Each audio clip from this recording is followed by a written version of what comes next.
রণবীর সিং ভবানী মুম্বাই চলচ্চিত্রের হার্টথ্রব, একের পর এক ব্যবসা সফল ছবি, সবশেষ ধুরন্ধরের সাফল্য, যার রেশ এখনো চলছে। উপভোগও করছেন তিনি। বক্স অফিসে নজির গড়ায় চারদিকে চলছে অভিনেতার জয় জয়কার।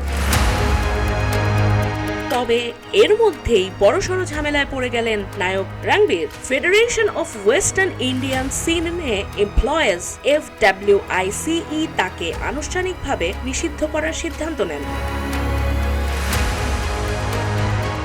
বিতর্কের সূত্রপাত ডন 3-কে ঘিরে। অভিযোগ, ছবির চুক্তিতে সই করেছিলেন রণবীর, কিন্তু পরে বেরিয়ে যান। ছবির প্রযোজনা সংস্থার তরফ থেকে বলা হয় 45 কোটি টাকা ক্ষতিপূরণ দিতে হবে রণবীরকে। তবে রাজি হননি রণবীর। তিনি 10 কোটি টাকা দিয়ে মিটমাট করাতে চেয়েছিলেন। এরপরে শুরু হয় বিতর্ক, আর এই বিতর্ককে কেন্দ্র করেই তাকে নিষিদ্ধ করা হয়।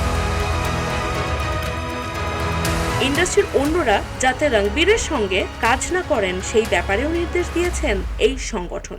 FWICE এর পক্ষ থেকে বলা হয়, যতদিন না প্রযোজনা সংস্থাকে 45 কোটি টাকা মেটাচ্ছেন ততদিন পর্যন্ত তিনি নিষিদ্ধ থাকবেন।